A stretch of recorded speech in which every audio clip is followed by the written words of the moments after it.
warahmatullahi wabarakatuh. Alhamdulillahirabbil alamin, wassalatu wassalamu ala asrofil anbiya wal mursalin sayyidina wa maulana Muhammadin wa ala alihi wa ashabihi ajma'in. La haula wa la quwwata illa billahil aliyyil azim. Amma ba'd. Pemirsa Demak TV yang berbahagia, yang pertama marilah kita panjatkan puji syukur dari Allah Subhanahu wa taala. Pada kesempatan yang baik ini saya berkesempatan hadir di dalam rangka mengisi bulan suci Ramadan, bulan yang mulia, bulan yang penuh berkah. Mudah-mudahan pertemuan pada sore hari ini Allah berikan kesempatan kepada kita untuk senantiasa mengingat segala nikmatnya. Oleh karena itu di dalam kesempatan yang baik ini marilah kita bersyukur kehadirat Allah. Syukran yakunu sabatan mazidi li 'abdihi min fadlihi al-ladidi. Syukur yang senantiasa ada di dalam diri kita sehingga Allah menambah kenikmatan kepada kita. Sholawat salam mudah-mudahan senantiasa kita berikan kepada baginda Rasulullah Muhammad sallallahu alaihi wasallam. Mudah-mudahan dengan sholawat kita, dengan ucapan Allahumma sholli ala sayyidina Muhammad wa ala ali sayyidina Muhammad, kita mendapatkan syafaat, mendapatkan berkahnya. Amin Allahumma amin. Pemirsa Demak TV yang dimuliakan Allah, dalam kesempatan yang baik ini saya ingin menyampaikan beberapa hal terkait dengan masalah ulumil Quran, ilmu Al-Quran. Saya ambil dari dua literatur baku, yakni kitab Mabahis fi Ulumil Quran karya Profesor Dr. Subki Salim, kemudian yang satu dalam judul yang sama Mabahis fi Ulumil Quran karya Mana Al-Qattan. Ada banyak sekali topik yang dibahas di dalam dua kitab ini. Mudah-mudahan di Ramadan yang penuh berkah ini, mudah-mudahan bisa kita sarikan beberapa topik, di antaranya tentang Rasm Al-Quran.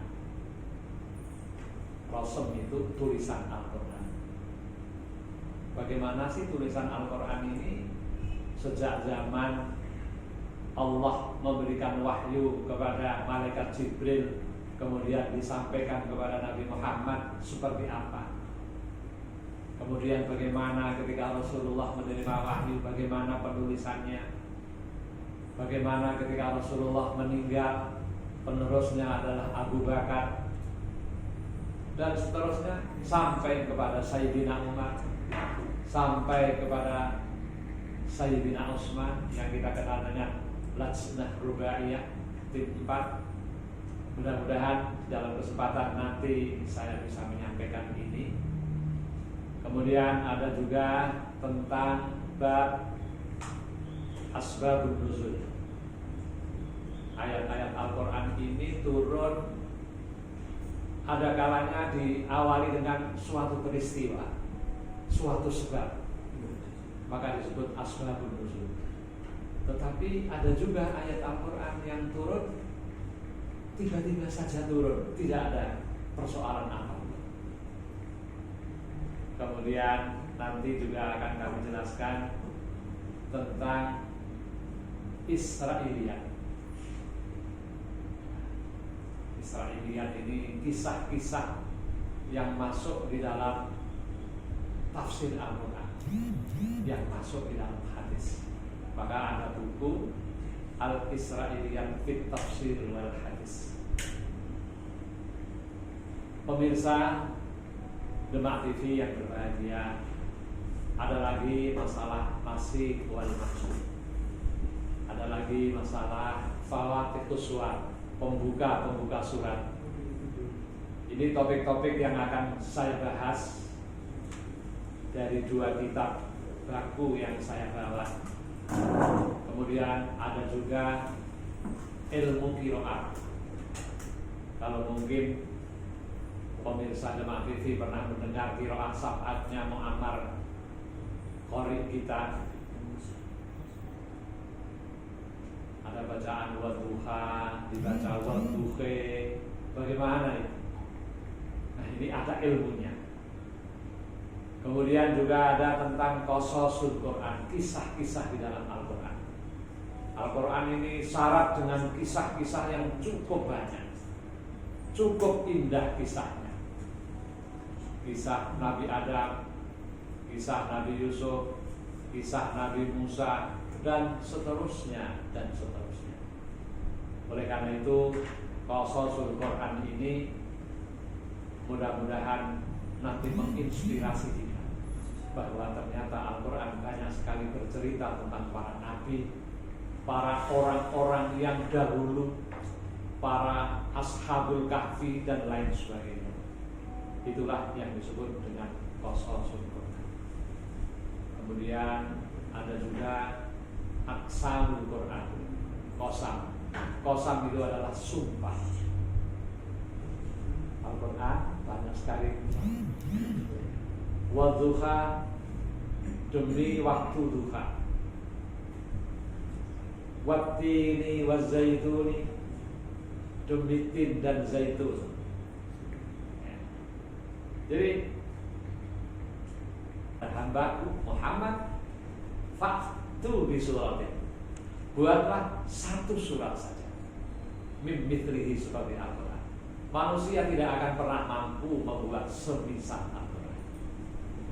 Inilah tentang Ijazul Quran. Jadi ada beberapa topik ya, nanti akan kami berikan kepada pemirsa Jemaah TV, dan mudah-mudahan dalam waktu kurang lebih 45 menit sampai 60 menit bisa saya sampaikan satu materi.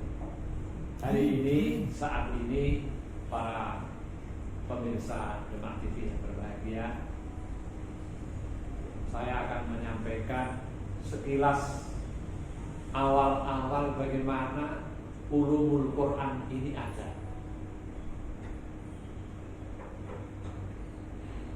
Jadi kalau kita melihat dari teks buku Mana Al-Qattan maupun Subhi Sadiq, di situ dijelaskan waqad sammahullahu bi asma'i katsirah. Nama-nama Al-Quran ini banyak. Di antaranya Al-Quran itu sendiri. Inna hadzal Quran yahdil lati hiya aqwam. Kemudian yang kedua, Al-Quran juga biasa disebut Al-Kitab. Laqad anzalna ilaikum kitaban.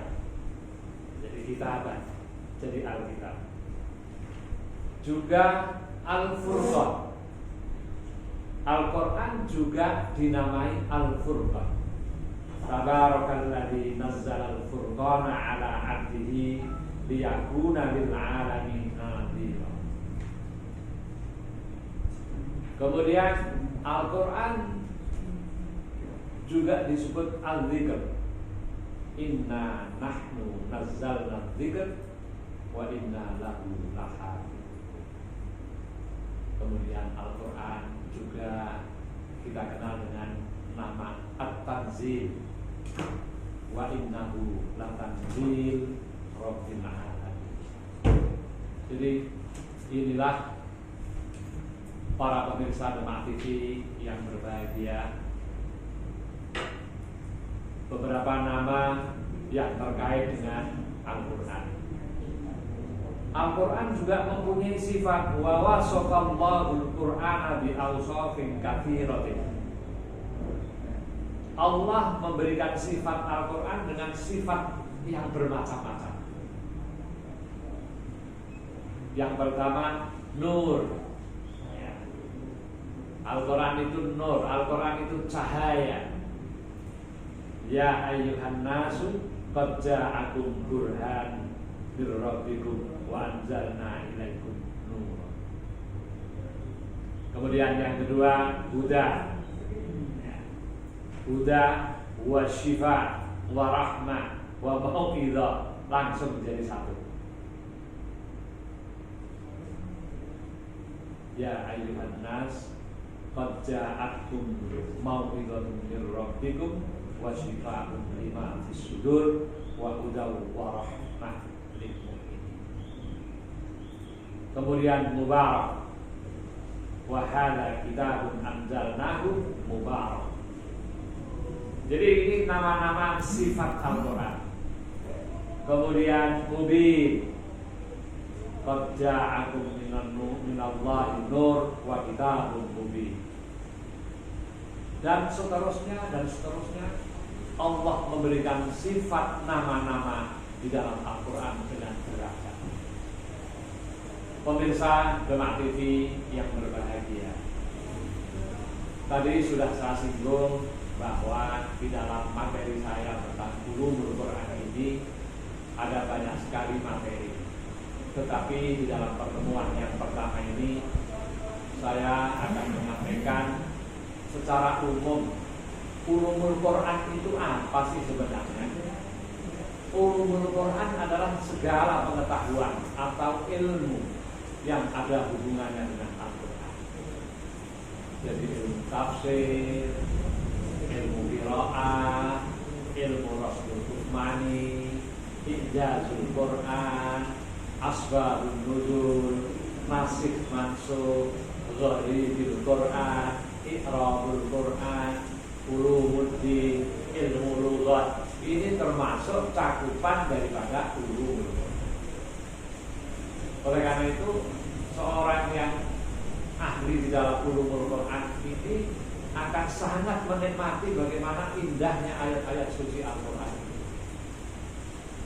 Karena memang ayat Al-Quran itu mengandung nilai seni yang luar biasa, nilai sastra yang sangat tinggi. Oleh karena itu, apabila kita membaca Al-Quran dengan perasaan yang luar biasa, insya Allah nilai seni, nilai sastra Al-Quran itu akan kita rasakan sedemikian rupa.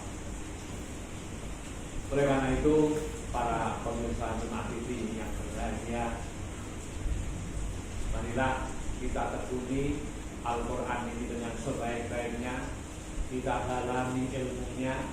Kalau tadi saya sebut paling tidak ada 10 ilmu-ilmu, bahkan lebih dari 10. Oleh karena itu, pemirsa Demak TV yang berbahagia, yang dimuliakan Allah, ayo kita belajar Al-Quran. Tidak hanya membaca ayatnya saja, tidak hanya melakukan ayatnya saja, tetapi ilmunya kita dalami, sehingga kita mengerti, oh ayat ini asbabun nuzulnya ini, oh ayat ini ada hubungannya dengan itu, oh ayat itu ada hubungannya dengan ini, dan lain sebagainya, dan lain sebagainya. Jadi inilah barangkali sekilas definisi ulumul Quran. Jadi kalau kita singkat saja, ulumul Quran itu ilmu yang ada hubungannya dengan Al-Quran. Termasuk di dalam sisi ini ilmu syariah dan ilmu Arabiyah itu jadi kait-kaitan dengan ulumul Quran. Maka ilmu kauniyah, ilmu yang membicarakan tentang fenomena alam, ilmu ekonomi, ilmu kimia, ilmu biologi, ini tidak masuk di dalam konsep ulumul Quran. Pemirsa Demak TV yang dimuliakan Allah, kalau kita merunut sejarah, karena hari ini saya akan mencoba mengelaborasi aspek historisnya dulu, sehingga insya Allah di dalam kesempatan berikutnya kita sudah masuk materi yang sesungguhnya daripada ulumul Quran. Jadi kalau dilihat dari pertumbuhan ulumul Quran dari sisi perkembangan keilmuannya, setidak-tidaknya dikatakan para sahabat adalah orang-orang yang sesungguhnya dapat merasakan kedalaman uslub Al-Quran. Oleh karena itu para sahabat merasakan betul, di samping Al-Quran itu wahyu, di samping Al-Quran itu indah bahasanya, tetapi uslubnya dirasakan sampai ke relung hati mereka. Oleh karena itu para sahabat ini adalah generasi pertama yang mereka itu adalah orang-orang yang memahami betul, karena mereka ketemu dengan Rasulullah, karena mereka berdialog dengan Rasulullah, karena mereka berdiskusi dengan Rasulullah dan merasakan suasana sosial pada waktu itu. Inilah makanya para sahabat generasi awal ini banyak sekali yang mereka bisa merekam suasana batin daripada Al-Quran. Ini pertumbuhan ulumul Quran pertama kali.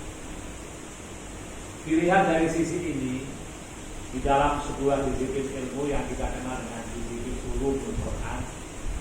Jadi kalau masa sahabat setelah Rasulullah sedo itu, setelah Rasulullah meninggal itu, kita bisa merunut dua periode sahabat besar, yakni Abu Bakar dan Umar.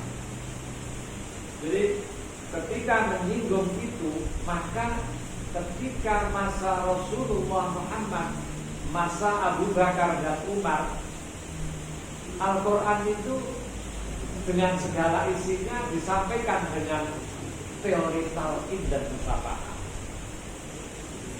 Jadi ketika ada masalah, langsung tanya kepada Rasulullah, berdialog, berdiskusi, bertemu, dan seterusnya, sehingga para sahabat memahami apa yang mereka persoalkan ketika mereka tidak paham. Inilah yang kita kenal dengan teori talqin dan musyafaah. Kemudian perlu saya sampaikan bahwa ketika Sayyidina Utsman menjadi khalifah, kita tahu bahwa Al-Quran ini mulai dibukukan. Kita mengenal yang namanya Lajnah Rubaiyah. Tim 4 yang diketuai oleh Zaid bin Sabit. Mereka ini adalah tim yang handal, yang menyusun mushaf. Nanti di dalam materi yang berkaitan dengan Rosmin Utsmani itu akan saya singgung secara khusus. Tapi kaitannya dengan historik pendekatan sejarah ini, perlu saya sampaikan bahwa Utsman ini merupakan peletak pertama ketika Al-Quran itu mulai ditulis, yang kita kenal dengan Mushaf Utsmani. Oleh karena itu di dalam persoalan ini ceritanya sangat panjang. Saya hanya menyinggung sekilas karena nanti akan ada tema secara khusus membicarakan masalah Rasul yang kita kenal dengan Mushaf. Kalau kita merunut sejarah, maka memang sebenarnya para ulama-ulama dahulu, tokoh-tokoh setelah sahabat, tabi'in, ini luar biasa sekali. Karena mereka akan menyusun kitab yang nanti akan kita sampaikan. Mudah-mudahan para pemirsa paling tidak mengenal, paling tidak mendengar. Oh, kalau begitu zaman dulu orang-orang yang intent mempelajari ulumul Quran itu sudah banyak sekali.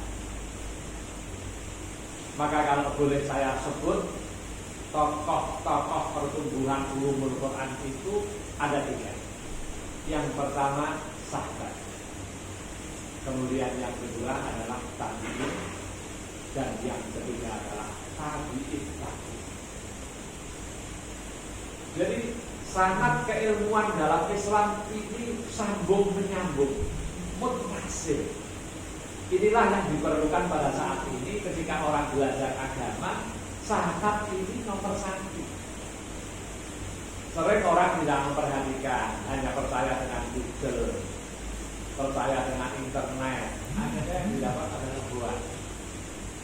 Tetapi keilmuan keislaman itu muttasil, bertemu Inilah sanad.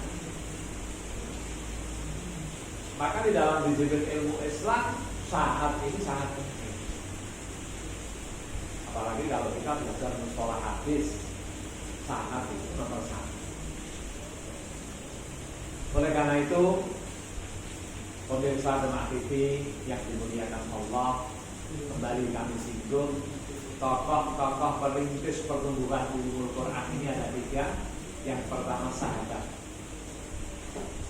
Di antaranya Khulafaur Rasyidin, sahabat Abu Bakar, sahabat Umar, sahabat Utsman, sahabat Ali radhiyallahu.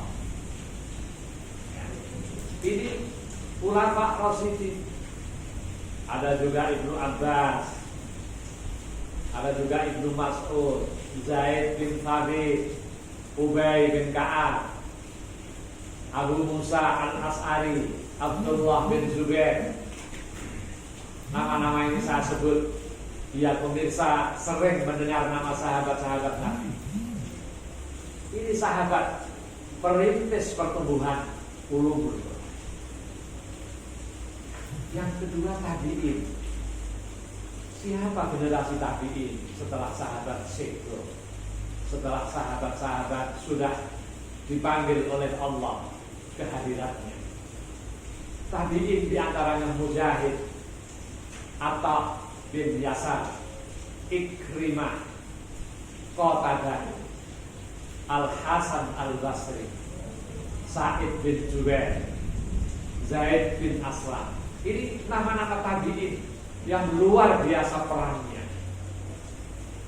Sehingga kalau kita merunut satu nama saja dalam biografi hidupnya, itu satu buku sendiri tidak selesai. Oleh karena itu sepintas kami sebutkan, mudah-mudahan pemirsa Demak TV mengenal nama-nama sahabat, mengenal nama-nama tabi'in. Inilah nama-nama mereka yang sangat berjasa dalam sanad keilmuan Islam. Yang ketiga adalah tabi'in seperti Malik bin Anas. Ya. Ini sangat terkenal. Tabi'in Malik bin Anas. Jadi mereka inilah tokoh-tokoh peletak dasar bagi ilmu-ilmu tafsir, ilmu-ilmu asbabun nuzul, tentang Makki wal Madani, tentang nasikh mansukh, tentang gharibil Quran. Yang anak-anak sekarang ini tidak banyak mengenal ilmu-ilmu ini.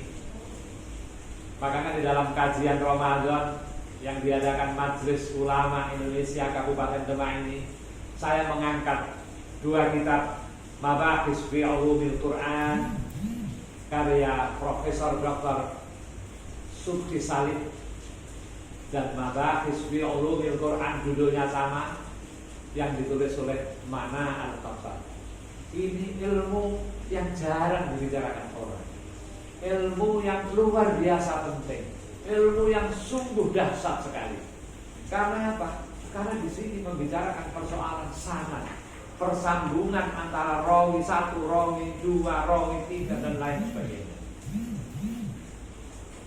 Oleh karena itu mudah-mudahan mungkin sedikit ribet ilmu yang ada di dalam 2 buku ini, mudah-mudahan bisa kita transfer menjadi pengetahuan yang sangat berharga. Pemirsa Demak TV yang berbahagia, suatu saat Profesor Dr. Subki Salim menyatakan di dalam kitabnya, wa fi asri tadwin kana tafsir qabla kulli syai'in li'annahu ummul ulumil Qur'aniyah. Di dalam masa pentadwinan ilmu, tafsirlah yang mendapat prioritas pertama, karena tafsir merupakan ummul ulumul Quran, induk ilmu. Maka di dalam sejarah Ibnu Attas banyak sekali menafsirkan Al-Quran, sehingga lalu dibukukan menjadi sebuah tulisan yang dikenal dengan Al-Miqyas fi Tafsir Ibnu Abbas. Kitabnya kira-kira sekian, lebih besar sedikit, sangat luar biasa. Tetapi memang bahasanya agak rumit.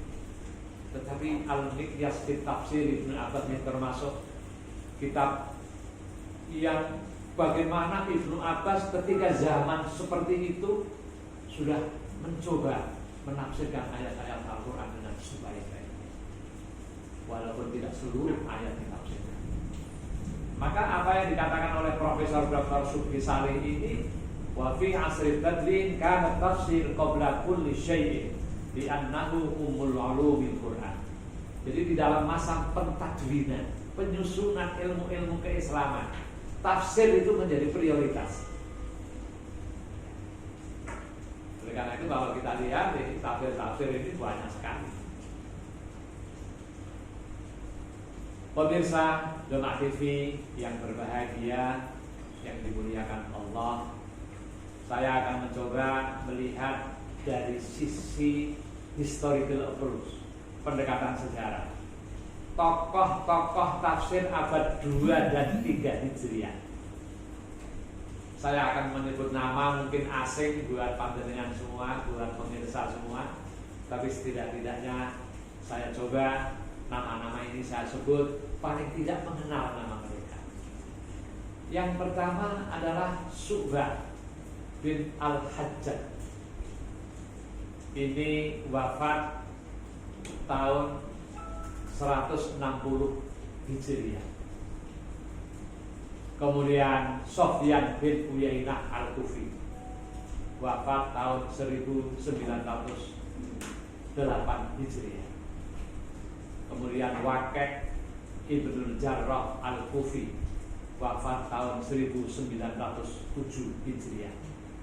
Ini tokoh-tokoh abad kedua ini sudah ada. Ya. Kemudian Ibnu Jarir At-Tabari, seorang penyusun tafsir yang kita kenal dengan tafsir At-Tabari, yang wafat tahun 310 Hijriah. Ini At-Tabari ini luar biasa, karena tafsirnya merupakan tafsir babon, tafsir induk yang luar biasa. Karena tafsir At-Tabari ini merupakan tafsir perintis awal yang kita kenal dengan tafsir bil ma'thur.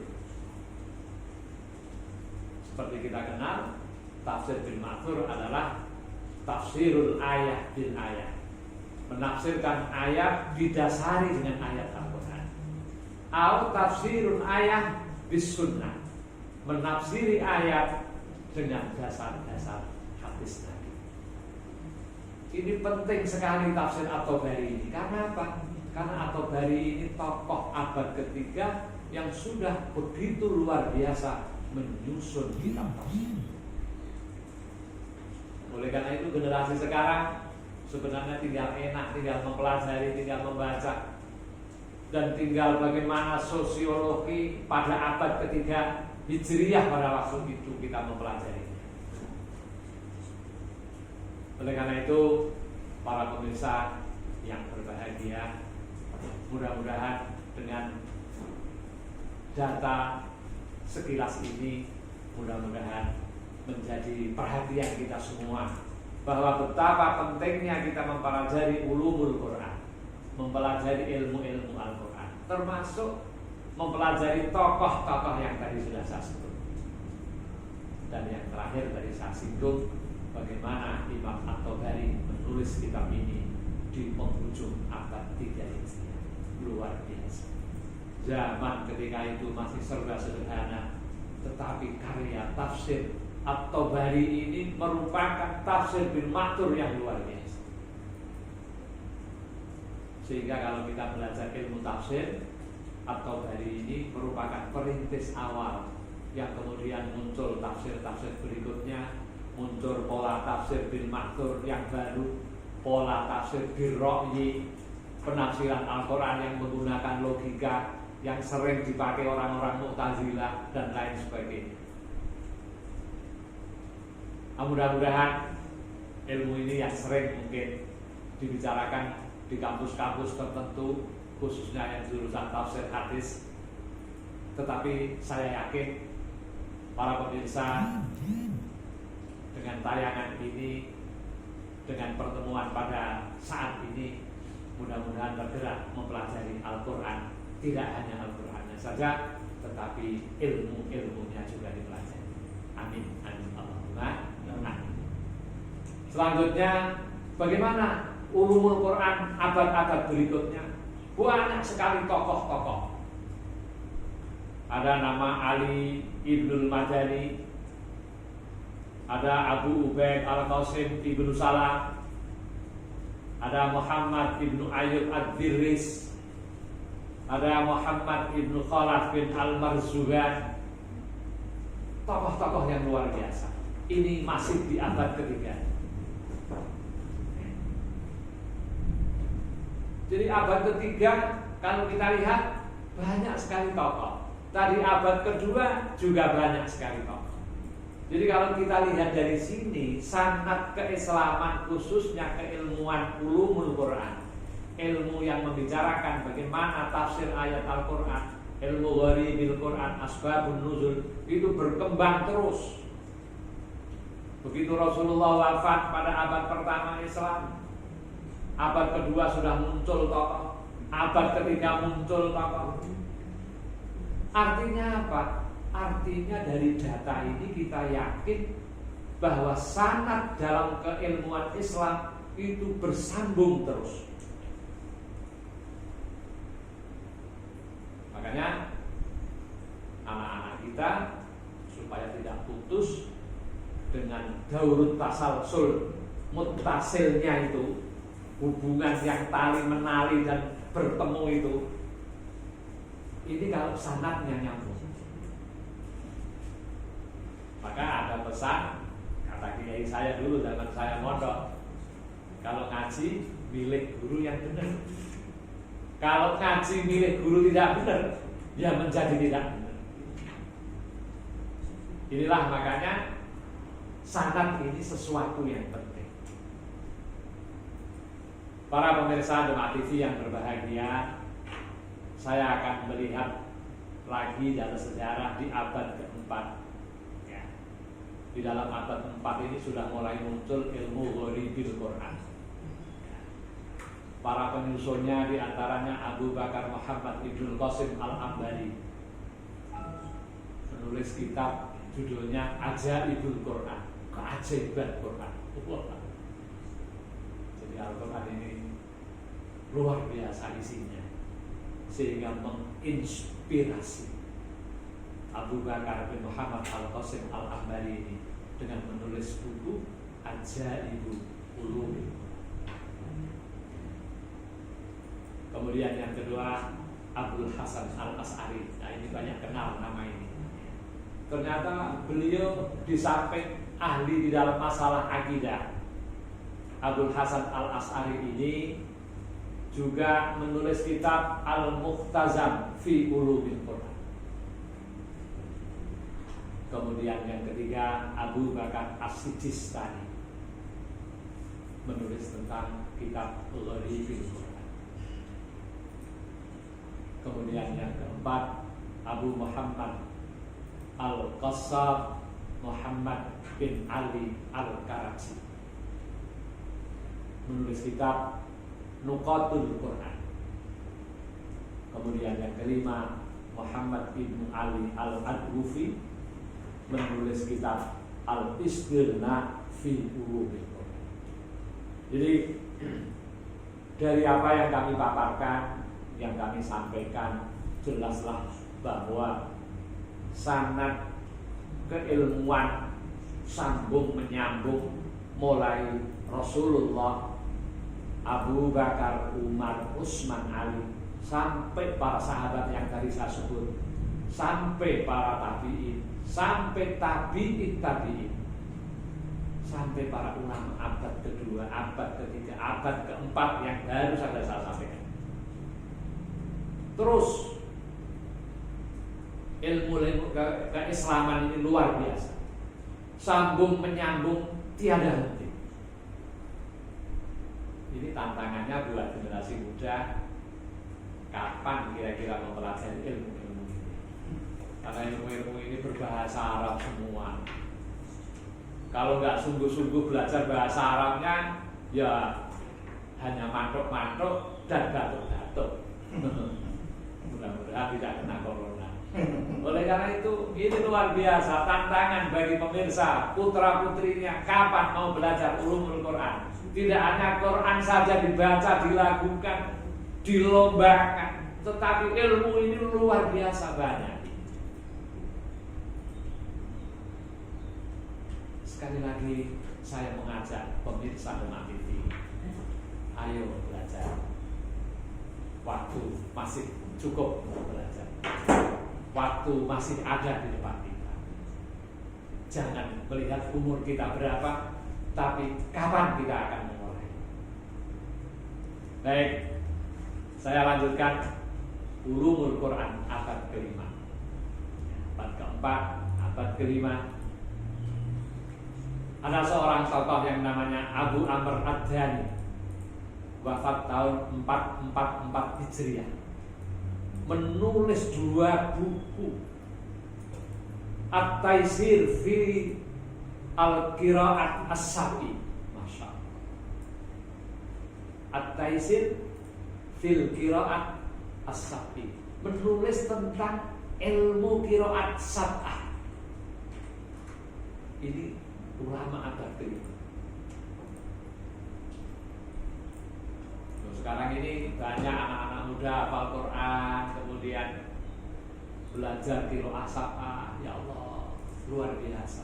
Karunia yang luar biasa untuk anak-anak kita, santri-santri kita yang hafid lalu menekuni qira'ah sab'ah. Ternyata abad kelima Abu Amr Ad-Dani ini sudah menulis tentang abad kelima ini. Kalau kita hitung dengan sekarang berarti kan sudah 10 abad yang lalu. Ini abad kelima Hijriah. 10 abad yang lalu sudah ada yang nulis. Lah sudah ada yang nulis kok kita ini nggak mau belajar.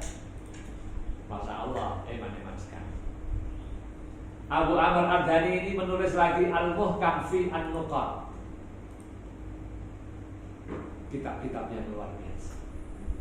Kemudian yang kedua, Ali bin Ibrahim Ibnu Sa'id Al-Kufi, wafat tahun 430 Hijriah. Karyanya Al-Burhan fi Ulumil Quran. Ini buku ini terkenal. Kalau anak-anak tafsir hadis, anak-anak usuluddin jurusan tafsir hadis sangat mengenal kitab ini. Al-Burhan fi Ulumil Quran. Insya Allah saya ada di rumah. Masya Allah. Abad kelima, tokoh-tokoh Islam yang luar biasa ini sudah menulis kitab yang bermacam-macam dari sisi keilmuan, yang itu semuanya adalah ulumul Quran. Ini baru bicara ulumul Quran. Kemudian ada lagi Al-Mawardi. Al-Mawardi ini wafat tahun 450 Hijriah, menulis ilmu Amsalil Quran. Luar biasa. Pemirsa Demak TV yang berbahagia, ini kalau kita baca sejarah, nama-nama ini memang menjemukan, tapi setidak-tidaknya kita mengenal abad 6 dan abad ke-7. Ya, ini saya sampaikan, mudah-mudahan menjadi pelajaran, menjadi sebuah ilmu baru untuk yang menganggap baru. Ada Abdul Qasim Abdul Rahman, karyanya Mubhamatul Quran. Ada Ibnul Jauzi, nama ini cukup terkenal, Ibnul Jauzi, Fununul Afnan fi Ajaibi Ulumil Quran. Kemudian ada Alamuddin As-Sakhawi, Manzumah As-Sakhawi berupa nazm. Kemudian ada Ibnu Abdissalam menulis tentang Majazil Quran, majaz dalam Al-Quran.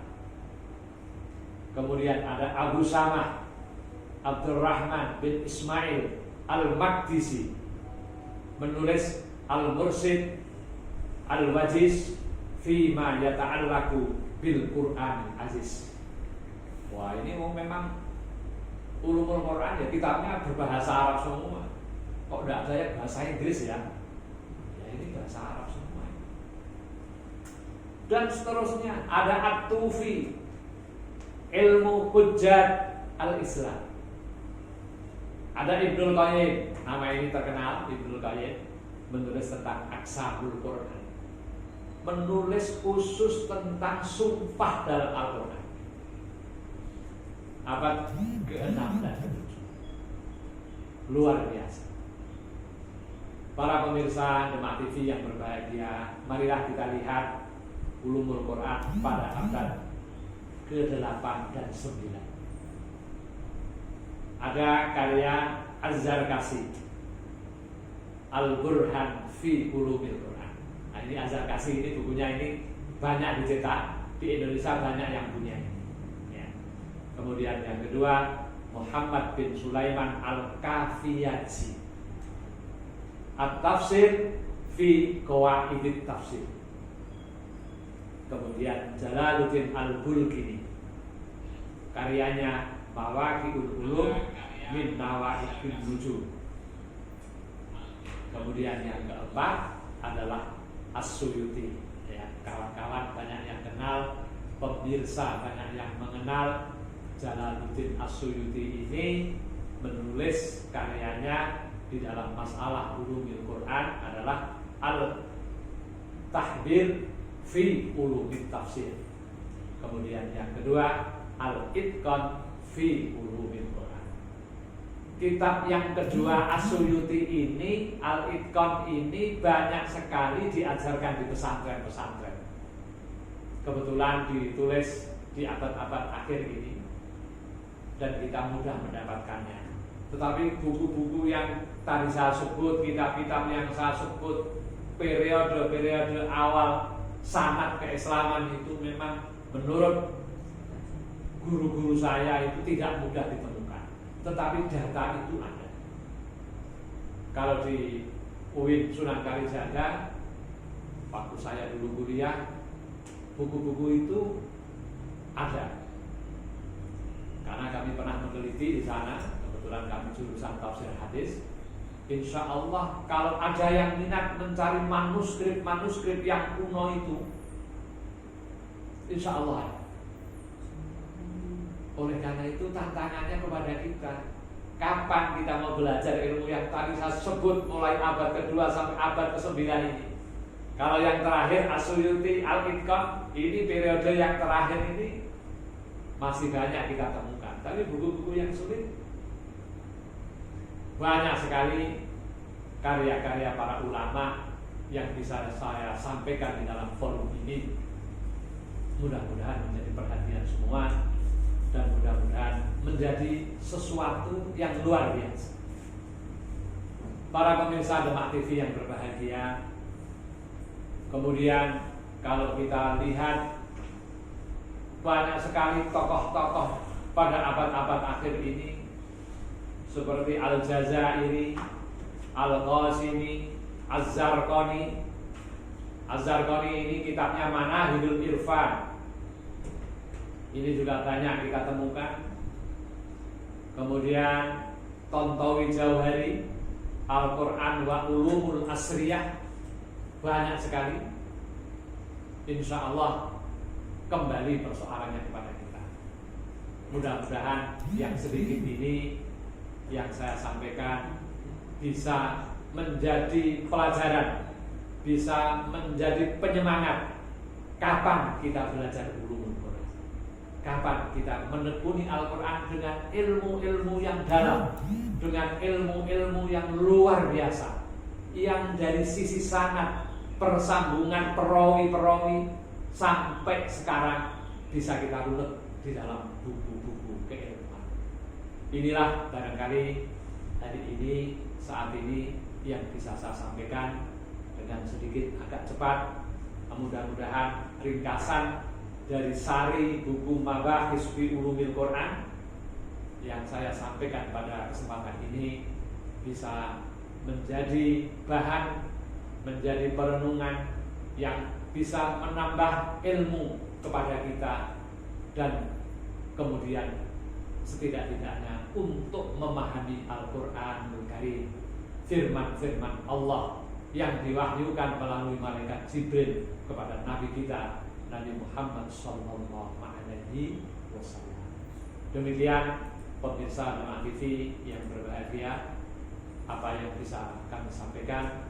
Sekali lagi, mudah-mudahan di bulan Ramadan ini kita mendapatkan berkah Al-Quranul Karim, berkah bulan puasa. Amin ya rabbal alamin. Rabbana atina fid dunya hasanah wa fil akhirati hasanah wa qina adzabannar. Subhana rabbika rabbil izzati amma yasifun wa salamun alal mursalin walhamdulillahi rabbil alamin. Assalamualaikum warahmatullahi wabarakatuh.